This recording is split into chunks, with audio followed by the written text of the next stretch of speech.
Aristotle once said, "It's the mark of an educated mind to be able to entertain a thought without accepting it." In simple terms, this means it takes intelligence to try to understand an idea that you don't really believe in. Now, why did I tell you that? Well, you're about to find out in today's video where I break down how to ace the two most famous questions of thinking skills.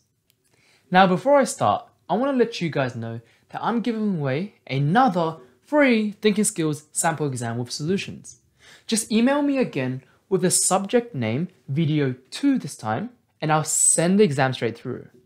I've also opened up a new Facebook group named OC/Selective Thinking Skills Preparation, where I upload free thinking skills questions every single week. So if you want some free practice, give that a join. You can find both in the description below. Anyways, welcome to Thinking Skills Breakdown, Critical Reasoning 1.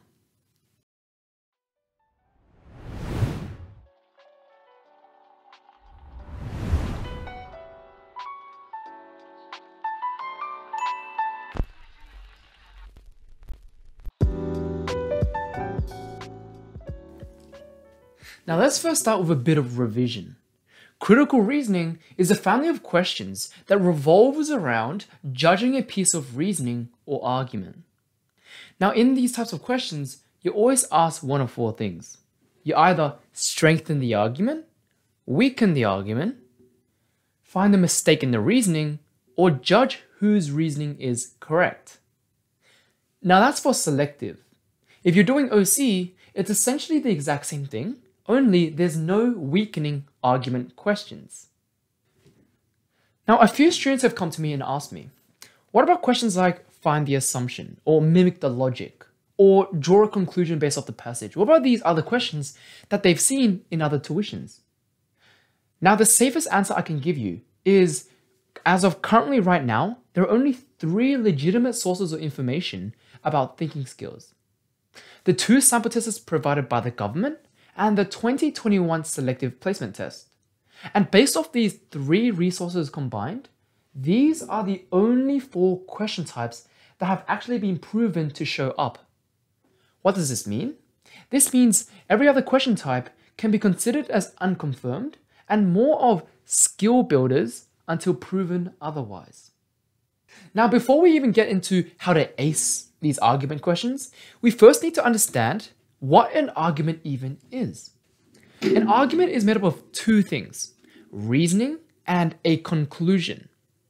Now, the reasoning is the facts and evidence which combine together to logically support the conclusion, which is a statement which summarizes the main idea of the argument. Okay, now out of the 2, which one do you think is most important? If you chose reasoning, then rewind this video 5 seconds back and try it again. If you chose conclusion, then you're absolutely right. The conclusion basically embodies the essence of the argument. So when the question asks you to strengthen or weaken the argument, they might as well be asking you to strengthen or weaken the conclusion. So what does this mean? This means you need to, at the very least, be able to recognize the conclusion of a passage. If you can't do that, then I'm sorry, but you failed step 1. However, if you can do it, then congratulations. You're halfway there to getting the answer. So, how do you find the conclusion? To find the conclusion, read through the entire argument while asking yourself this one question. What exactly does the author want me to believe? Okay, now you've got your conclusion and you've been asked to, let's say, weaken the argument. You should pick the strongest sounding option which argues from the opposing side, right? Wrong. What students tend to misunderstand is that the strength of an option is only second in priority. The first is always relevance. The correct option should be as specific as possible to the conclusion, attacking the argument from the exact same perspective that the author was trying to take. Why is this important? Well, this is important because sometimes you'll be given an option which sounds strong, and you'll be given an option which sounds relevant. And during those times, it is so easy to make the wrong choice. In fact, let's play out a scenario to demonstrate this to you guys. I'll be starting with the strong option. I think buying a petrol car instead of an electric car will be a better choice for my budget, since petrol cars are cheaper to make. Try weakening my argument.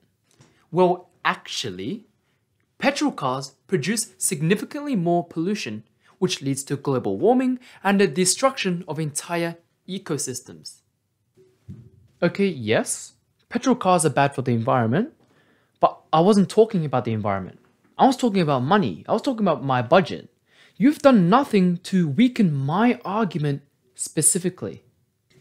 Oof, that didn't go well. Now let's try that again with the relevant option. I think buying a petrol car instead of an electric car will be a better choice for my budget, since petrol cars are cheaper to make. Try weakening my argument. Electric cars are much cheaper to refuel than petrol cars though. So that would mean electric cars are cheaper to use than petrol cars, which would mean they might be better for my budget, which would break my argument. Okay, did you just see what happened there? The second guy took the author's argument and poked a massive hole in it. To simplify things, when a question wants you to strengthen an argument, they don't want you to just argue from the same side. No, that's way too simple. They want you to put yourself in the author's shoes and provide more points using the exact same perspective. Now, if the question wants you to weaken the argument, then they want you to put yourself in the author's opponent's shoes and try to provide a rebuttal against the author's argument. If you can get these steps down, you can be sure to see a lot more of these. Now, what if you don't like the author's perspective? What if you think you can argue better from a different perspective? My answer to that is, Aristotle once said, "It is the mark of an educated mind to be able to entertain a thought without accepting it." Anyways, thanks for watching, and I'll see you guys later.